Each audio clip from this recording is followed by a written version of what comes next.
Bonjour à tous et bienvenue pour ce nouvel atelier Entreprendre proposé par la CCI Métropole de Bourgogne. Nous sommes heureux et fiers d'accompagner et d'aider tous les ans environ 1000 créateurs repreneurs dans leurs projets entrepreneuriaux sur nos territoires.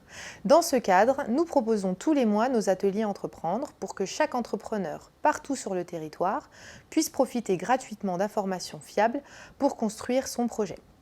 Je suis Nadia Darif, conseiller en création reprise d'entreprise. J'accompagne au quotidien des entrepreneurs dans la structuration juridique de leurs projets. Je vais animer cet atelier aujourd'hui. Je serai appuyée par un membre de notre équipe dans le chat YouTube où vous pourrez poser toutes vos questions. Nous y répondrons directement dans le chat. Vous retrouverez sur notre chaîne YouTube des témoignages, ateliers, présentations de partenaires. Je vous invite à vous abonner à notre page, à commenter et à liker cette vidéo pour nous aider à faire connaître notre contenu à d'autres entrepreneurs. Je vous propose de démarrer. N'hésitez pas à poser toutes vos questions dans le chat. Alors, avant de démarrer, je vais vous présenter les objectifs de cet atelier. Donc, il s'agit de connaître et comprendre les principaux statuts juridiques pour lancer une activité commerciale, artisanale ou libérale. Je ne présenterai pas aujourd'hui les statuts spécifiques aux activités agricoles, voilà, puisque ce ne sont pas les projets que nous accompagnons. Donc, je vais vous parler du commerce, l'achat-revente, des prestations de services également commerciales, de l'artisanat et des professionnels libéraux. Donc, dans cette catégorie des professions libérales, nous retrouverons toutes les prestations dites intellectuelles, du type conseil, formation, etc. Je vais également vous présenter les principaux critères de choix, puisque nous verrons que chaque statut présente à la fois des avantages et des inconvénients.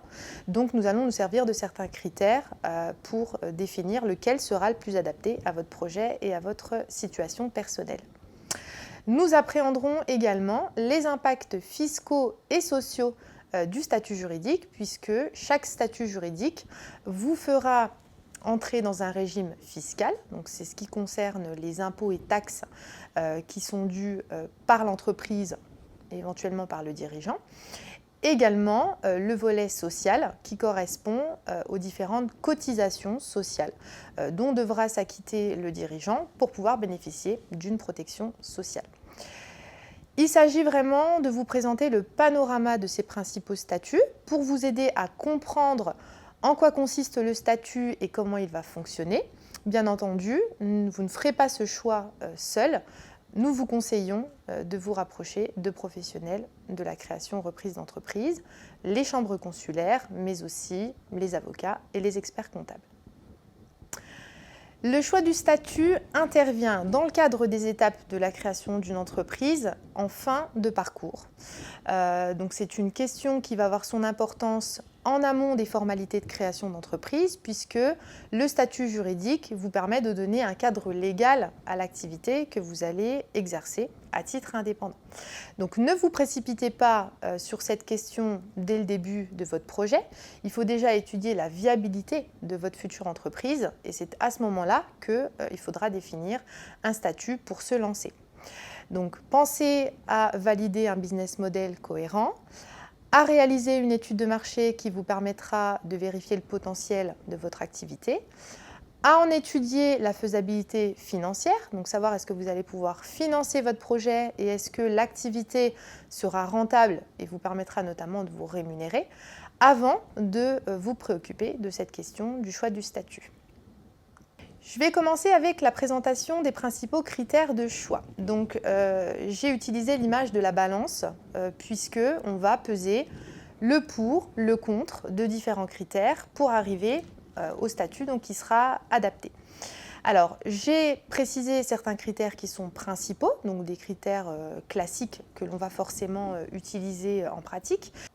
Nous verrons que quelques critères sont complémentaires, donc le choix ne doit pas se finaliser sur ces critères-là, mais ils nous permettront de valider un choix, notamment quand on hésite entre plusieurs statuts.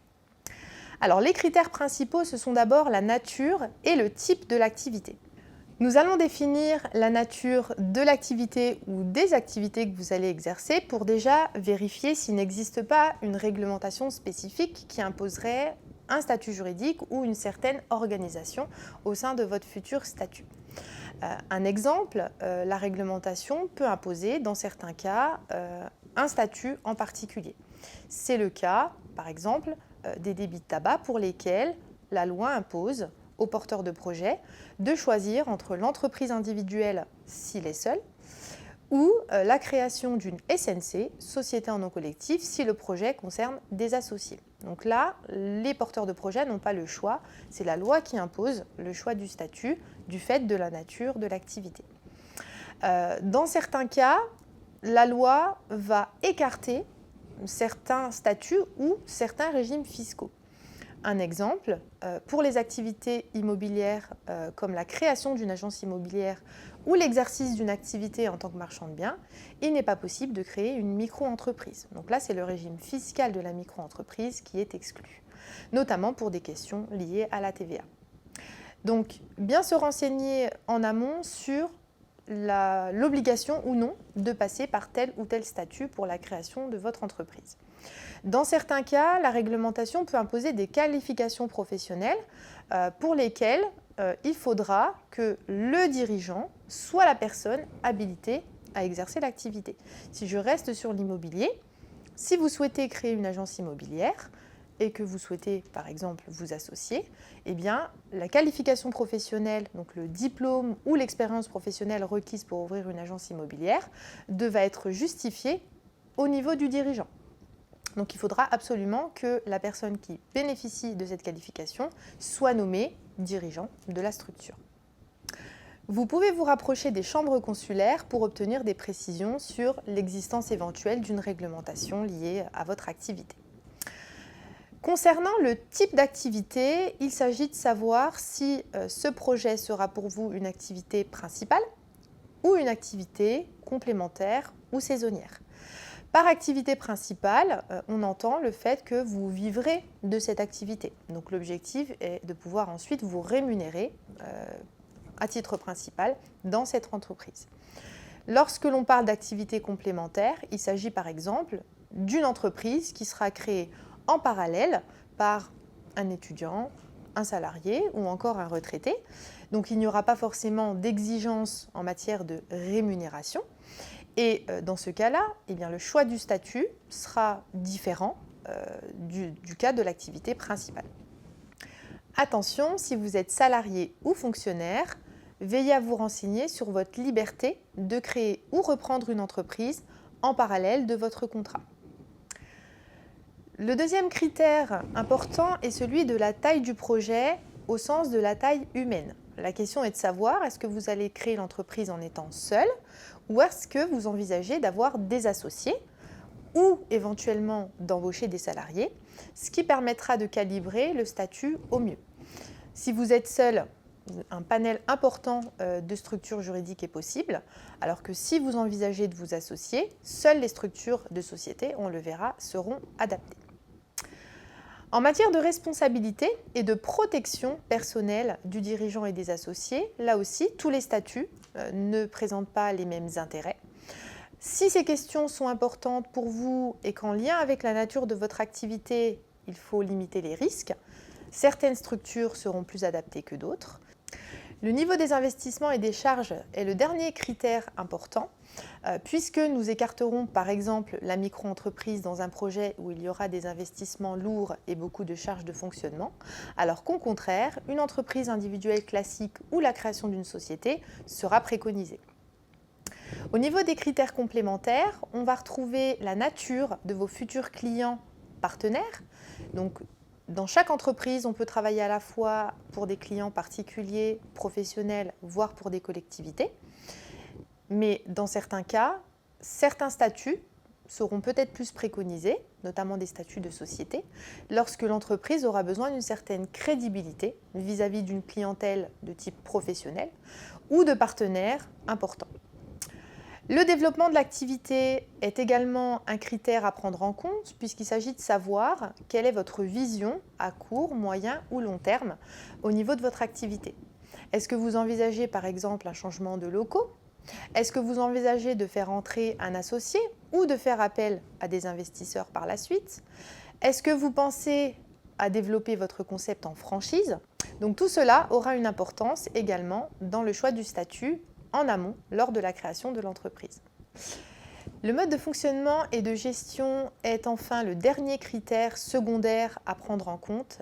Peu importe le choix du statut, il y aura toujours des obligations au niveau administratif et comptable. Certaines structures présenteront quand même un peu plus de formalisme que d'autres, mais vous pouvez être accompagné sur ce côté, donc n'en faites pas un critère principal.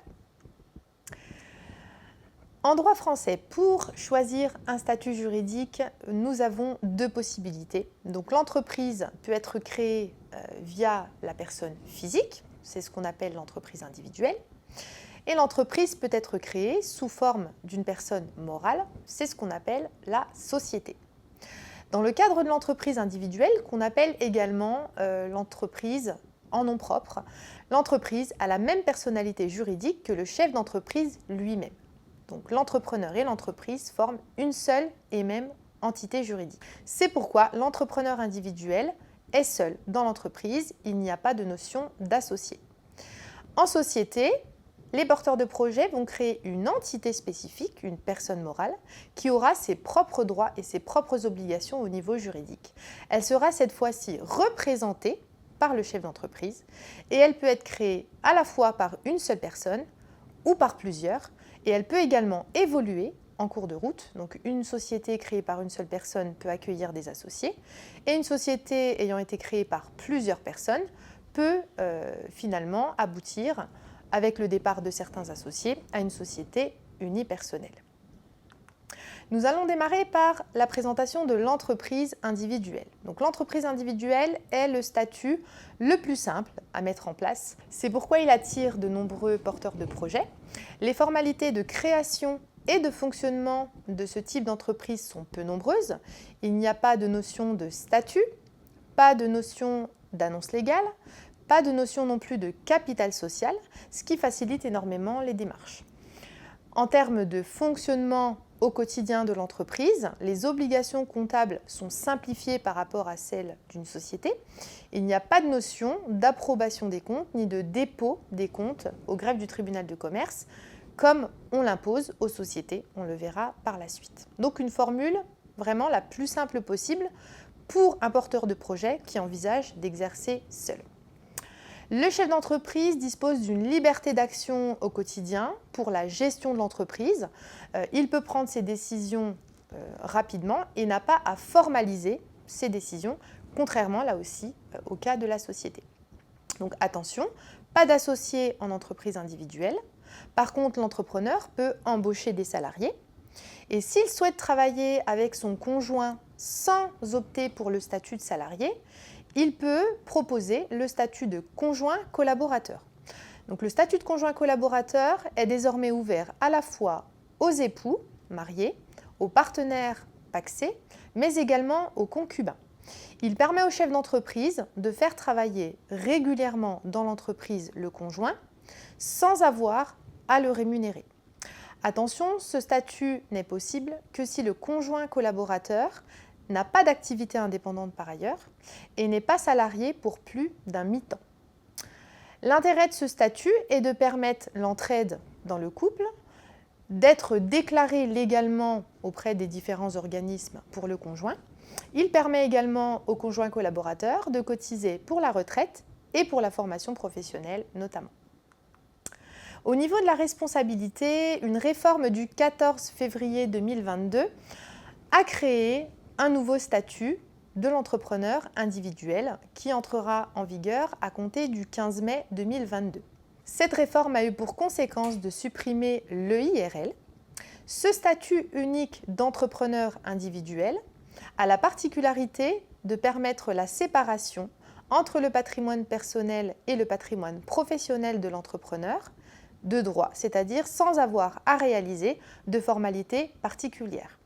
Pour les entreprises individuelles créées après le 15 mai, ce statut s'appliquera automatiquement. Pour les entreprises individuelles déjà existantes, la protection ne s'appliquera que pour les créances nées après le 15 mai 2022.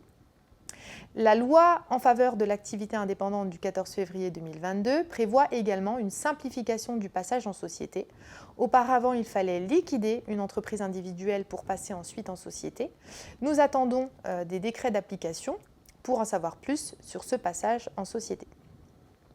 Pour résumer, l'entrepreneur individuel disposera d'un patrimoine professionnel qui est défini comme l'ensemble des biens, droits, sûretés utiles à l'activité professionnelle. Seul ce patrimoine sera saisissable par les créanciers professionnels en cas de dette de l'entrepreneur. Et l'entrepreneur disposera par ailleurs d'un patrimoine personnel qui comprendra tous les éléments non compris dans le patrimoine professionnel. Et ce patrimoine sera donc insaisissable pour les créanciers professionnels. Attention, deux exceptions importantes à cette séparation de patrimoine existent. La possibilité pour l'entrepreneur individuel de renoncer volontairement à cette protection au profit d'un créancier professionnel en particulier, par exemple la banque.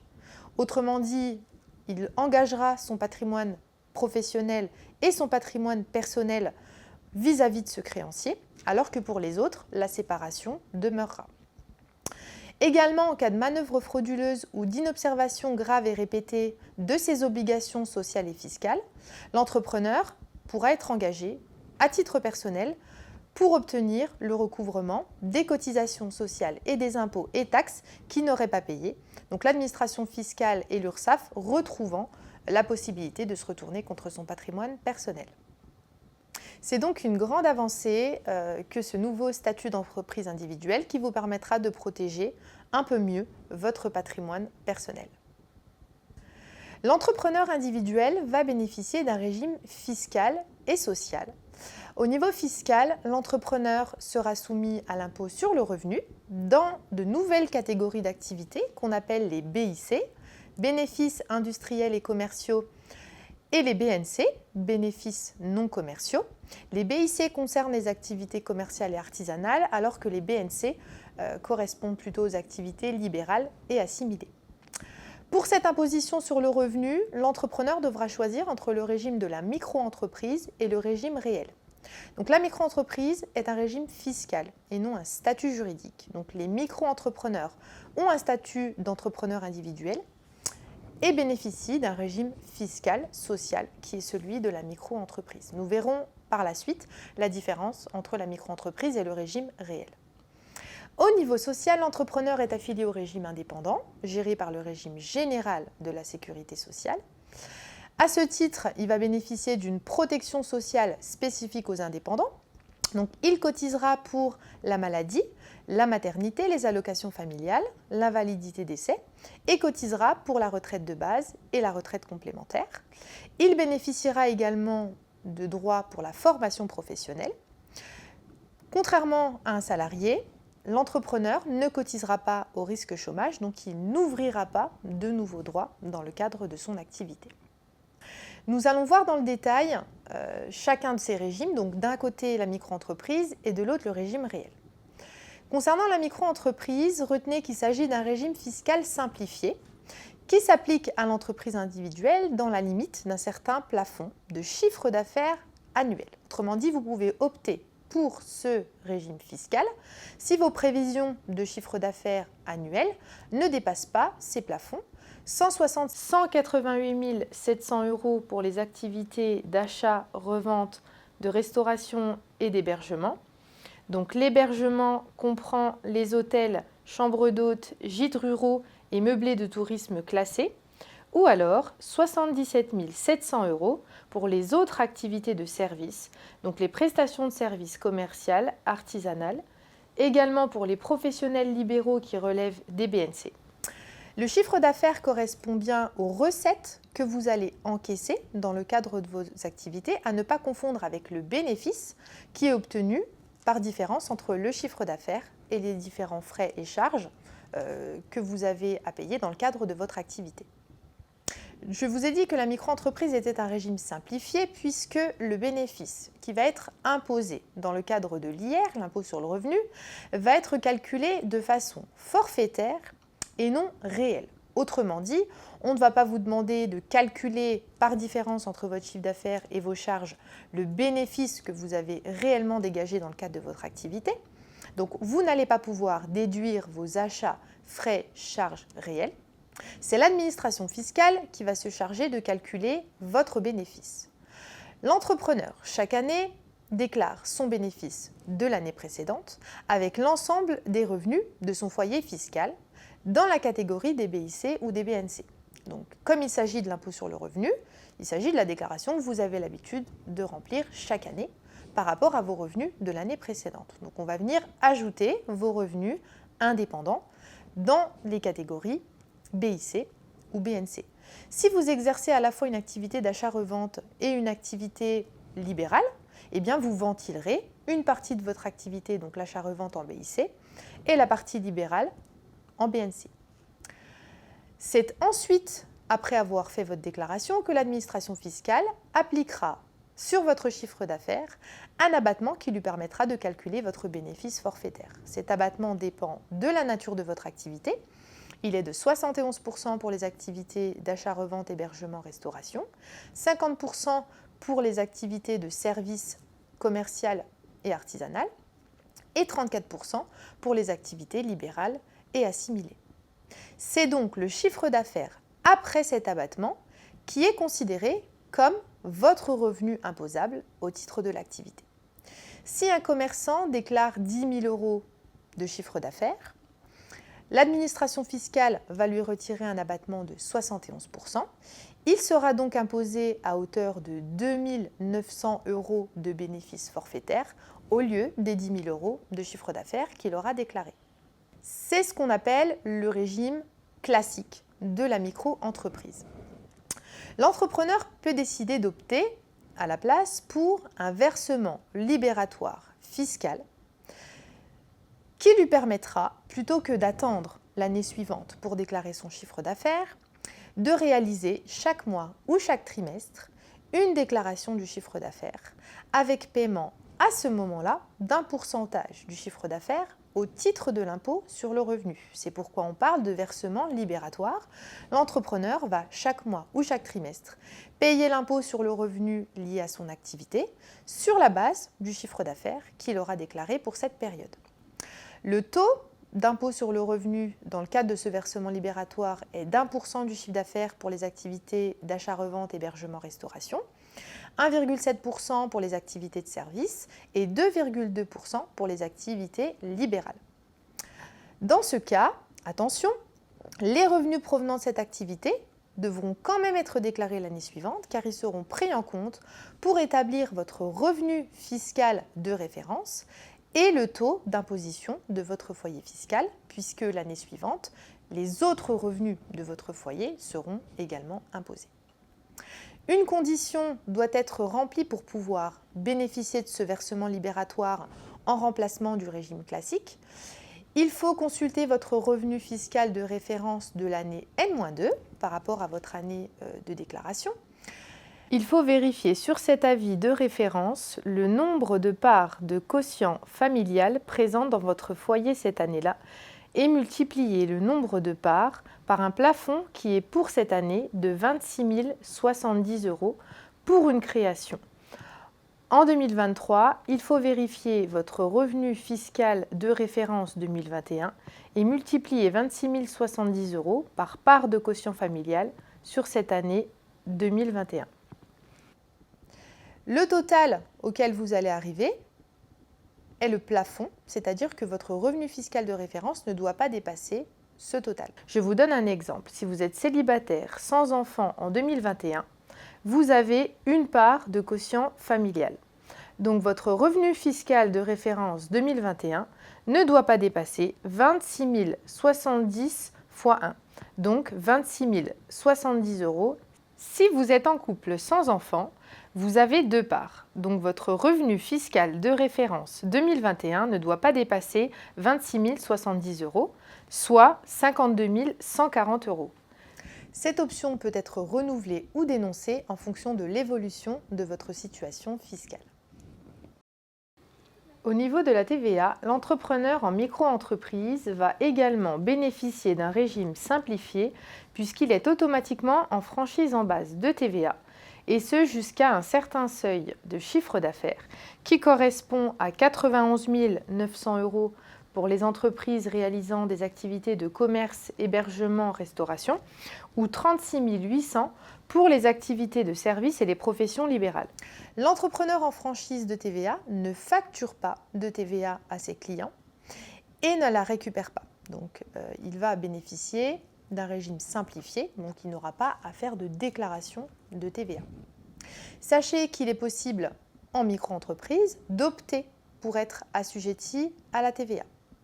En cas d'option, l'entrepreneur, dès son début d'activité s'il le souhaite, pourra se soumettre volontairement à la facturation TVA et il pourra dès lors la récupérer. Cette demande se fait directement au service impôt des entreprises et est valable pour 2 années civiles. Dans le cadre du régime fiscal réel, l'entrepreneur va déclarer cette fois-ci son bénéfice réel, qui sera imposé au titre de l'impôt sur le revenu, toujours dans les catégories BIC ou BNC, en fonction de son activité. Dans ce cas, il pourra prendre en compte ses dépenses, notamment les achats et les charges qui sont liées à son activité, contrairement à la micro-entreprise. En contrepartie, il devra tenir une comptabilité pour pouvoir notamment justifier de ses achats et de ses charges. Il n'y a pas de notion de seuil de chiffre d'affaires pour l'application de ce régime et la TVA sera applicable automatiquement, sauf à l'inverse, option pour la franchise en base de TVA dans le respect des seuils que je vous ai présentés juste avant. En ce qui concerne le régime micro-social, les micro-entrepreneurs vont payer leurs cotisations sociales de façon mensuelle ou trimestrielle sur le chiffre d'affaires encaissé, sans régularisation. Donc chaque mois ou chaque trimestre, l'entrepreneur paye 12,3% de cotisation sur son chiffre d'affaires en cas d'activité de commerce, restauration, hébergement, 21,2% pour les activités de services et les professions libérales affiliées à la CIPAV, 21,1% pour les professions libérales non affiliées à la CIPAV et 6% pour les locations de meublés de tourisme classés. Une cotisation va s'ajouter pour la formation professionnelle qui dépend là aussi de la nature de l'activité, 0,1% pour les activités commerciales, 0,2% pour les professions libérales et prestations de services, 0,3% pour les artisans. Ce sont ces cotisations sociales basées sur le chiffre d'affaires mensuel ou trimestriel qui permettent aux micro-entrepreneurs de bénéficier de la protection sociale que nous avons évoquée tout à l'heure, la maladie, les allocations familiales, la validité d'essai, la retraite de base et la retraite complémentaire et en sus une cotisation pour la formation professionnelle. La reprise d'une entreprise, l'ACRE, peut être demandée sous condition pour le micro-entrepreneur. Cette aide est ouverte aux demandeurs d'emploi indemnisés, aux demandeurs d'emploi non indemnisés mais ayant été inscrits au moins 6 mois au cours des 18 derniers mois, aux bénéficiaires des minima sociaux, aux jeunes de moins de 26 ans et aux jeunes de moins de 30 ans avec un handicap reconnu. L'aide s'applique également aux créateurs-repreneurs en quartier prioritaire de la politique de la ville ou encore aux salariés qui reprennent leur entreprise dans le cadre d'un redressement ou d'une liquidation judiciaire. Dans tous les cas, il ne faut pas avoir bénéficié de l'ACRE dans les 3 dernières années pour pouvoir en bénéficier dans le cadre de votre création ou reprise. Le micro-entrepreneur doit en faire la demande à l'URSSAF et elle lui permettra d'être exonéré à hauteur de 50% des cotisations jusqu'à la fin du 3e trimestre civil suivant celui de sa date de début d'activité.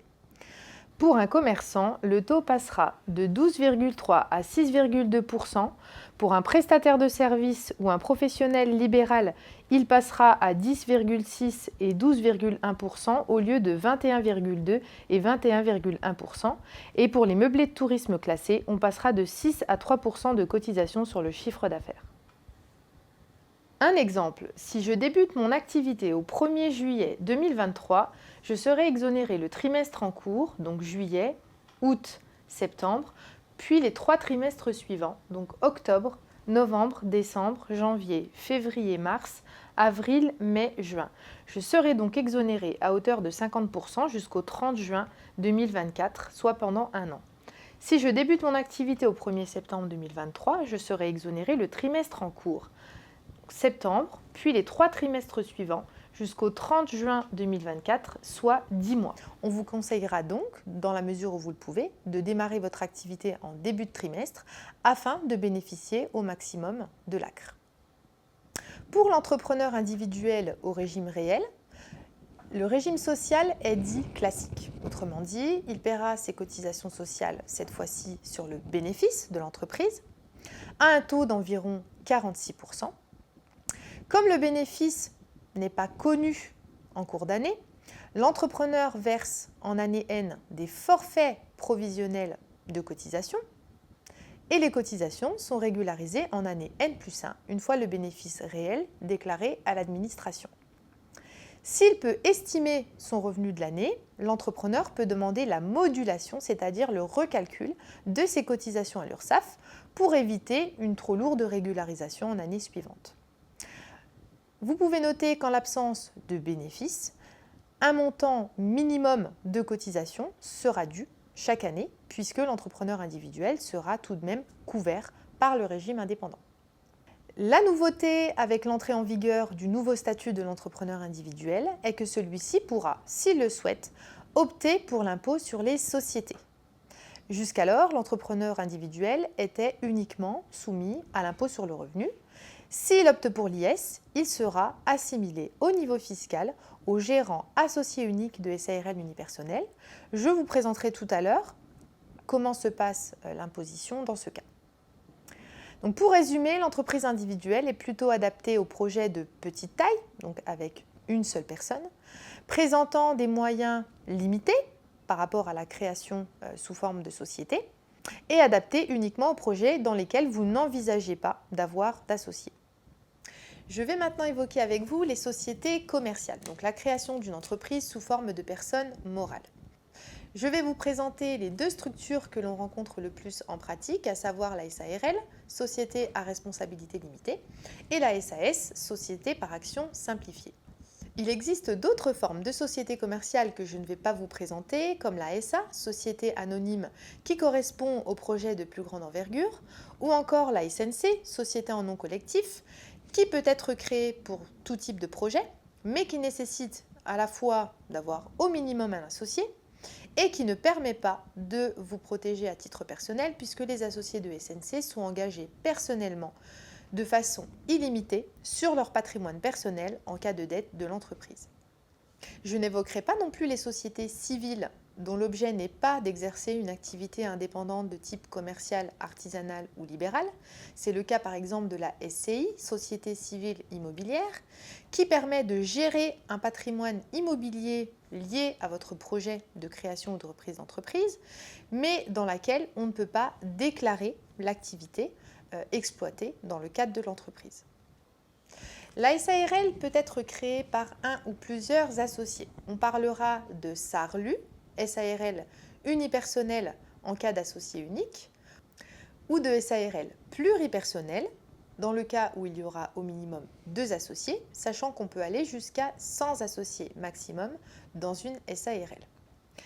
Les associés sont les personnes qui vont créer la société, qui vont prendre les décisions stratégiques en lien avec ces activités, qui vont pouvoir également décider de l'affectation du résultat de l'entreprise et qui, en cas de bénéfice, auront la possibilité de prendre une partie de ce bénéfice sous forme de dividende.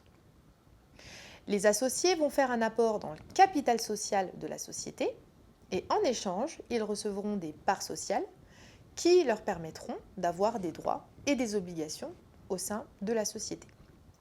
Les associés peuvent faire des apports en nature, donc des apports de biens dans le capital social, comme ils peuvent faire des apports en numéraire, donc des apports de sommes d'argent. Il n'y a pas de montant minimum de capital social à réunir dans la SARL. Les associés doivent fixer le capital social en fonction des exigences du projet. Les associés ont une responsabilité limitée à hauteur de leur apport dans le capital social. Autrement dit, ils ne sont pas engagés à titre personnel en cas de dette de l'entreprise. C'est l'intérêt de la forme SARL. 2 exceptions existent toutefois. Le cas où l'associé aurait consenti une caution personnelle à un créancier ou dans le cas où l'associé gérant aurait commis une faute de gestion, c'est-à-dire une faute assez lourde dans le cadre de ses missions. Les associés vont nommer un ou des gérants, personnes physiques, qui vont engager leurs responsabilités civiles et pénales dans le cadre de la gestion.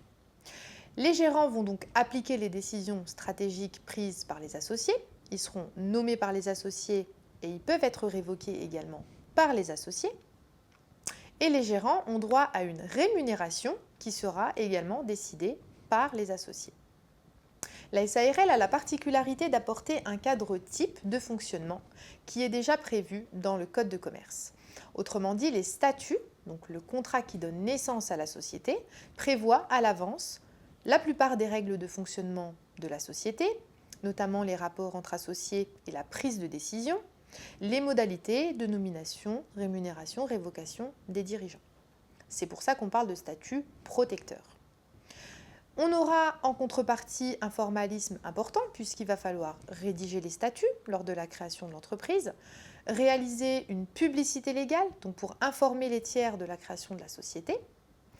La société aura également des obligations comptables plus importantes que celles que l'on retrouve dans le cadre d'une entreprise individuelle. À chaque prise de décision qui entraînera une modification des statuts, un formalisme devra également être respecté. De plus, chaque année, à la clôture du bilan, l'entreprise devra réaliser l'approbation des comptes et les comptes de la société devront être déposés au greffe du tribunal de commerce. Ce formalisme n'existe pas en matière d'entreprise individuelle. La SARL est une structure qui favorise le développement de l'entreprise. On va notamment pouvoir accueillir de nouveaux associés en cours de vie de l'entreprise sans que celle-ci ne perde sa personne morale. Et la notion de part sociale permet également de faciliter la transmission puisque les associés vont pouvoir quitter la société en cédant leur part tout en permettant la continuité de l'activité et de la personne morale. Au niveau de son régime fiscal, la SARL a un régime qui dépend de sa forme uni ou pluripersonnelle.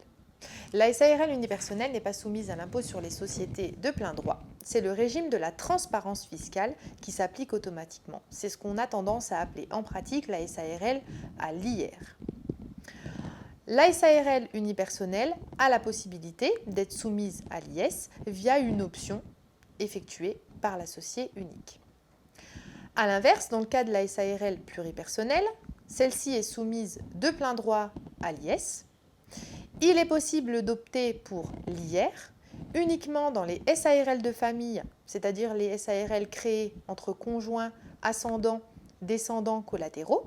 Donc les ascendants sont les parents, les descendants, les enfants et les collatéraux, les frères et sœurs. Dans ce cas, l'option pour l'IR est valable sans limitation de durée. Et on peut revenir à l'IS par la suite. Dans les autres SARL, l'option pour l'IR est possible, mais uniquement pour les 5 premières années. Alors, quelle est la distinction entre une société SARL à l'IR et une SARL à l'IS? Dans le régime de la transparence fiscale, donc à l'IR, la société n'est pas imposée. Ce sont les associés qui assument l'impôt sur le bénéfice de l'entreprise dans le cadre de leur impôt sur le revenu. Chaque associé va déclarer une quote-part du résultat en fonction des parts qu'il détient dans la société. Si la SARL est unipersonnelle, l'associé unique déclarera l'intégralité du résultat dans les BIC ou dans les BNC, dans le cadre de sa déclaration annuelle d'impôt sur le revenu. Si la société comporte plusieurs associés, chacun déclarera une partie de ce résultat en fonction du nombre de parts. La rémunération versée au gérant, dans ce cadre, n'est pas déductible de sa part de résultat. À l'IS, c'est à l'inverse la société qui paye l'impôt sur son résultat courant avant impôt. C'est ce qu'on appelle le bénéfice avant prise en compte de l'impôt. Le bénéfice est ensuite taxé via un barème avec 2 taux. Un taux de 15% jusqu'à 42 500 € de bénéfice, puis 25% sur la part de bénéfice qui dépasse ce montant. Les conditions pour bénéficier du taux réduit d'IS à 15% sont les suivantes. Il faut que la société soit détenue à au moins 75% par des personnes physiques, que le chiffre d'affaires annuel hors taxe de la société ne dépasse pas 10 millions d'euros et le capital social de la société soit intégralement libéré, c'est-à-dire que les associés aient intégralement versé à la société le montant du capital qu'ils se sont engagés à souscrire. Le gérant et les associés, de leur côté, déclareront leur rémunération et leurs éventuels dividendes dans le cadre de leur déclaration d'impôt personnel, dans la catégorie des traitements et salaires pour leur rémunération et des revenus de capitaux mobiliers pour leurs dividendes. Ils seront donc taxés, là aussi, en fonction de leur foyer fiscal. Dans ce cas, la rémunération du gérant est déductible du résultat avant impôt. Pour résumer, dans le cadre de la SARL à l'IS, on a deux niveaux d'imposition. Un niveau au niveau de l'entreprise, c'est-à-dire que c'est la personne morale qui va payer de l'IS sur le bénéfice, et un niveau pour les gérants et les associés non gérants, qui paieront de l'IR sur leur rémunération, pour les gérants, et sur les dividendes, pour les associés. A l'inverse, de la SARL à l'IR, on a un seul niveau d'imposition au niveau des associés, qui paieront de l'IR sur leur quote-part de bénéfices, même non distribués, alors qu'il n'y aura pas d'imposition au niveau de la personne morale. C'est la plupart du temps un expert comptable ou un conseiller financier qui vous aidera à valider le choix le plus intéressant en fonction de votre situation fiscale personnelle et des perspectives de résultats de la société. Au niveau du régime social, sont concernés dans la SARL les gérants. On va distinguer le gérant majoritaire et le gérant qui sera égalitaire, minoritaire ou non associé. Le gérant majoritaire détient plus de 50% des parts de la société, seul, avec son conjoint ou avec ses enfants mineurs. Le gérant minoritaire détient, lui, moins de 50% des parts, seul avec son conjoint ou ses enfants mineurs. Le gérant égalitaire détient 50% des parts, seul, avec son conjoint et avec ses enfants mineurs. Le gérant non associé, par définition, ne possède pas de part sociale dans la SARL.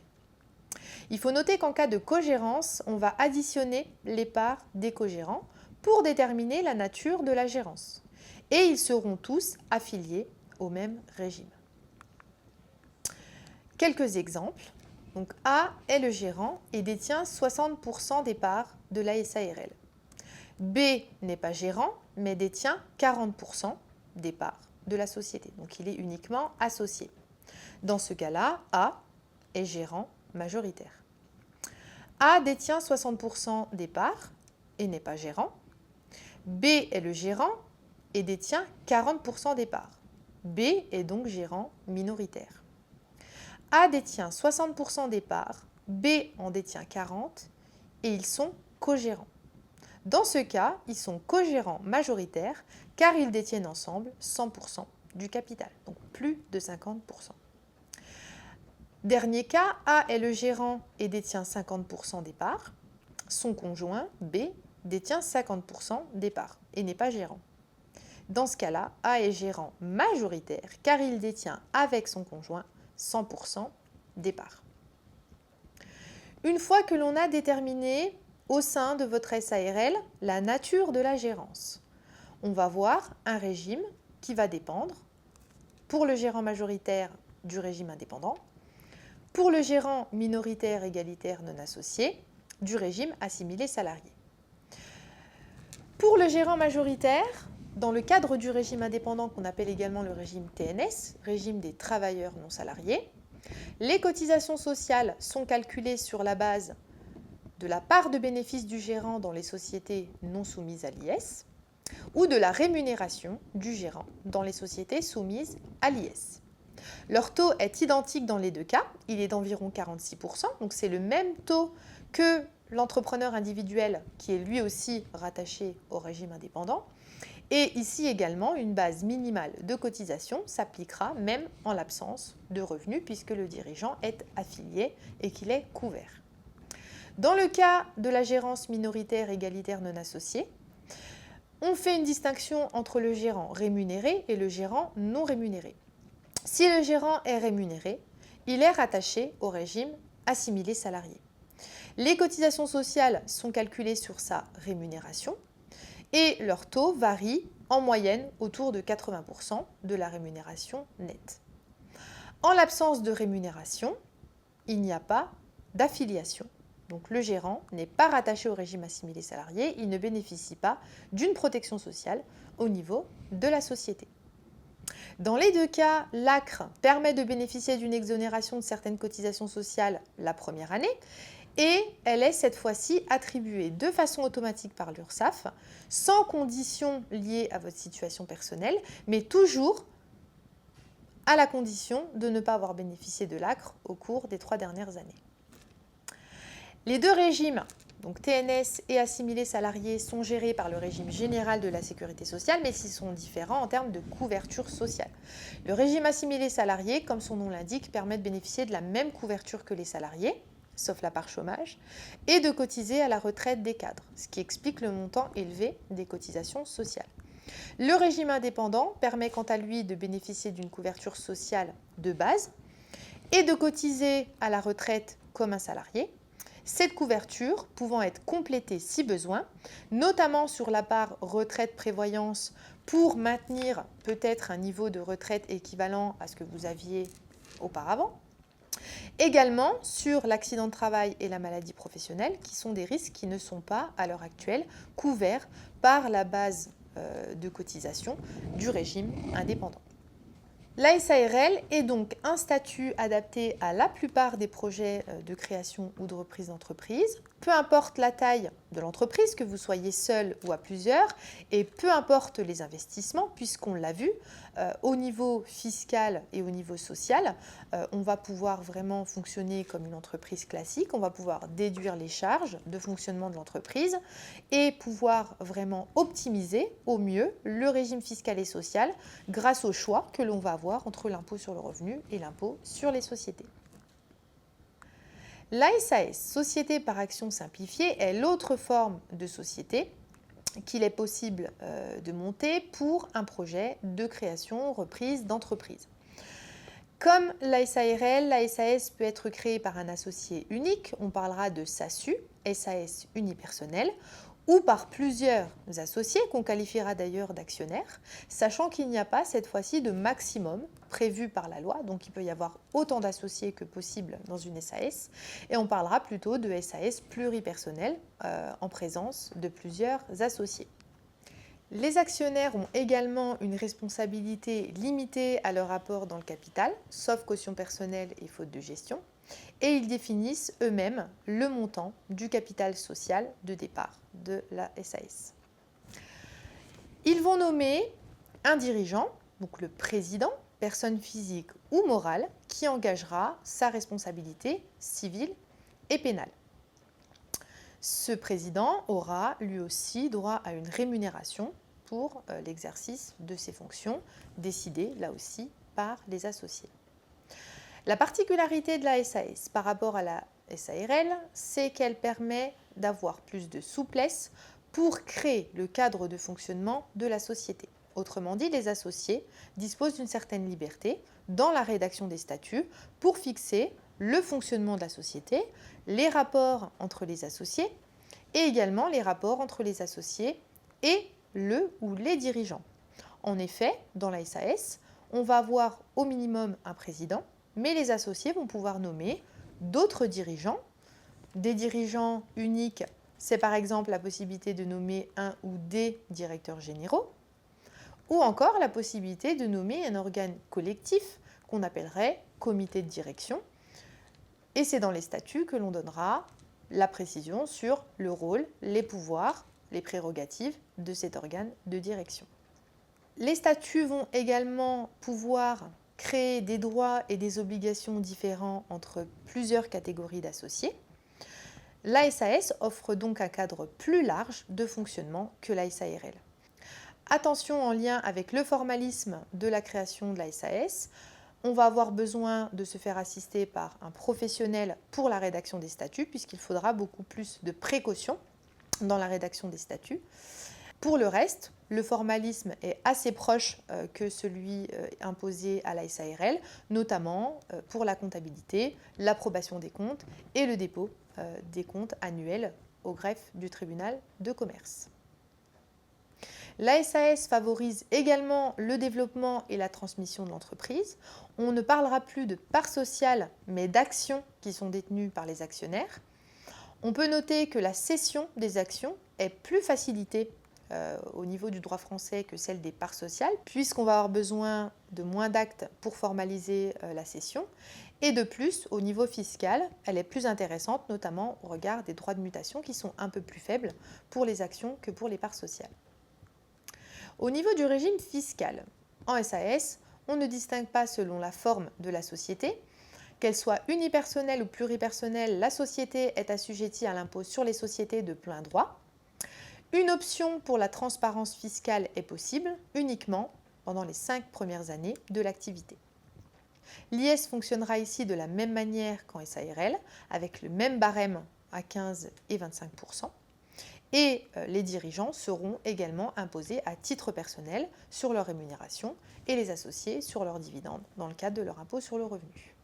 Au niveau du régime social, le système est simplifié par rapport à celui des gérants de SARL, puisque peu importe sa participation dans le capital, le dirigeant de la SAS, qu'il soit président ou directeur général, est rattaché au régime assimilé salarié lorsqu'il est rémunéré pour ses fonctions. Autrement dit, il s'agit du même régime que celui des gérants minoritaires, égalitaires, non associés de SARL.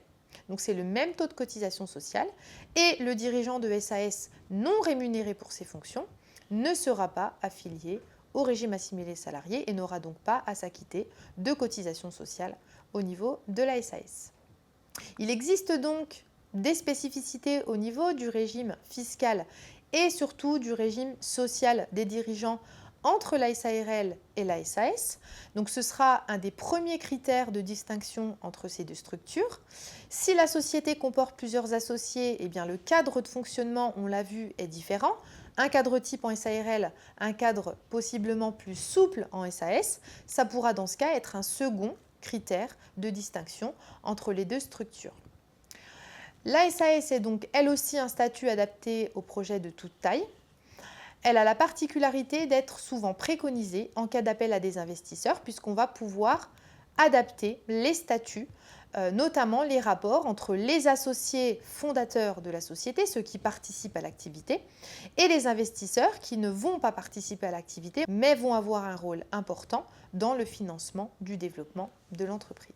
Voilà pour la présentation de ces 3 principales structures. Je vous le redis, faites-vous accompagner pour le choix de votre statut. Nous sommes à votre disposition pour vous éclairer, notamment sur les aspects fiscaux et sociaux qui peuvent être très techniques et qui nécessitent en amont d'avoir réalisé une étude financière de votre projet. Cet atelier touche à sa fin. Je vous remercie de m'avoir écouté. Nous espérons que vous avez trouvé des réponses ou que de nouveaux questionnements vous sont apparus. Vous avez encore quelques minutes pour poser vos questions dans le chat. Je vous invite à découvrir nos autres ateliers Entreprendre que nous diffusons tous les mois. Vous pouvez vous inscrire directement depuis notre site internet. Nous serions ravis de vous rencontrer pour vous aider à construire votre projet. N'hésitez pas à contacter nos espaces Entreprendre ou vous rendre sur notre site internet pour découvrir nos accompagnements. Je vous souhaite beaucoup de réussite dans vos projets entrepreneuriaux. À très bientôt.